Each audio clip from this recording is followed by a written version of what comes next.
arguably one of the worst looking club designs back in its day, the Sasquatch Nike range. Turned a few heads. A lot of people bought it, a lot of people didn't. Price was very expensive then, but it's extremely cheap now. Therefore, does it make sense to go and buy these if you've just started the game?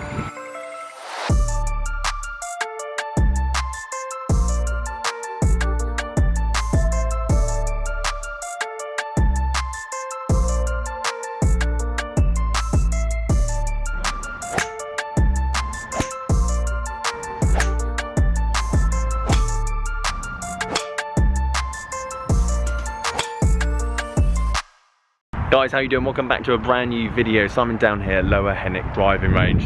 Sasquatch. I've actually got a 3-wood, 5-wood and a driver to test and try tonight. We're going to talk about them, performance, sound, feel, and they're going extremely cheap. I'll drag up some prices on eBay at the moment. I think you're looking at like £40, especially with the market at the moment. Everything's expensive.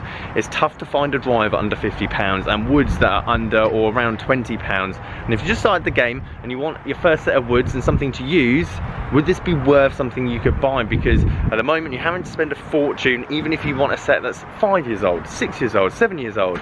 So we've gone all the way back to 2008 with the Sasquatch range. I've hit them, tested them. Let's review how far they go, the feel, the sound, and everything in between. So I'm going to hit the 5, the 3-wood and the driver, give you a few numbers as well. I'm hitting range balls. Now, I'm definitely going to be looking at getting some more premium golf balls to either using the range or in a net so I can give you better testing, but I do think the review does look quite nice with a floodlight range at the back there. So let me know what you think. Obviously I want to make these as good as possible.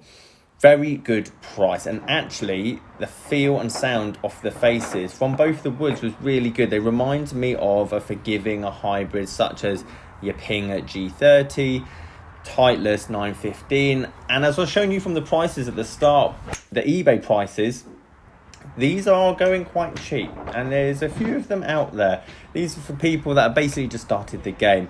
They're not everyone's cup of tea. They are bright yellow. However, yellow's definitely been in over the last couple of years when it comes to drivers. So potentially they've gone full circle, and this might actually suit quite a few people's eye. I remember when they first came out, I think it was my first year, my PGA, somewhere around that, and they were hit or miss. I think you had very conventional, very conservative looking golf clubs back in that era, and now Nike came out and tried to give us this brash yellow looking club. Not only that, but the square version of it as well, that sounded horrendous.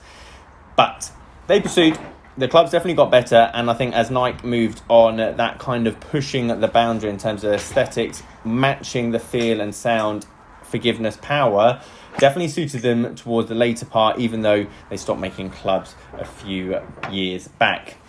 Spin absolutely killed me with both these clubs, and when I'm reviewing these, obviously I haven't got multiple heads, I haven't got multiple shafts, I haven't got ones that are going to suit my swing. What I do want to say though is, if you get the right head, if you get the right shaft, to be honest, I get a lot of messages from people going, can you give me a club that's good for a beginner? Could you give me a club that's good for someone with a high club head speed? It's never going to be one brand. It's never going to be one particular club that I would just put down to everyone's particular taste. You have to try it, you have to test it, and you have to get the experience. I've hit a few of these, and I would say for someone that's just started the game, they would be great. Would I ask them to get a 3 and 5-wood? No. From the numbers you just saw there, the 3 and 5-wood pretty much went the similar distance.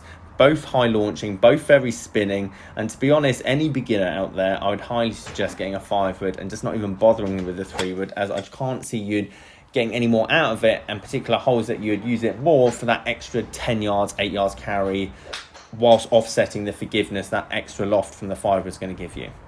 Driver wasn't really to my particular taste. The overall appearance at the top of that, which I'll show you in a minute, I found it very difficult to control. Again, it was a regular flex shaft, so we do have to take this with a pinch of salt.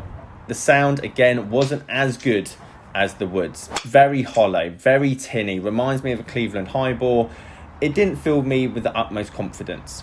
But again, for something that you're looking to get a cheap alternative for all the other clubs out there, this is going to allow you to play golf, and it is going to give you that forgiveness that you need. High launching, spinning, again, this isn't for you guys that can hit a ball a long way, but it's for that person that just wants a 460cc head to get them on the golf course, as they haven't got one at the moment. Overall, I think this is a perfect match in terms of a wood set between old vintage golf clubs and trying to match modern aesthetics. There are flaws in these golf clubs. They're not as good as your last 5 years forgiveness range, whether you're looking at the Ping G400, Ping G Series, Titleist 917, whatever that kind of range is. But then they are also 80 to 100 pounds cheaper than all of those, as everyone's looking at that. And my idea, my scheme and outlook at all of this is, can I find clubs that are close to as good, but then again a fraction of the price for that person that just wants to start the game and getting out on the golf course. So guys, there you have it. Let me know what you think of the Nike Sasquatch range. For the price, it's a really good deal, especially if you just want to go and play through the winter, 6 months to a year, and then just trade them in for £80 to £100 for the set. You're not really going to lose sleep if you just sling them off to a friend, or again trade them in for £50–60 worth of credit, or even get your money back on eBay. Overall, for the money, I think great value. Definitely can see the R&D and marketing and everything else that's come on over the years when it comes to actually getting those longer numbers. Overall though, pretty happy. Let me know what you think, guys. Leave this video a like if you liked it. Subscribe if you're new. Catch you guys later.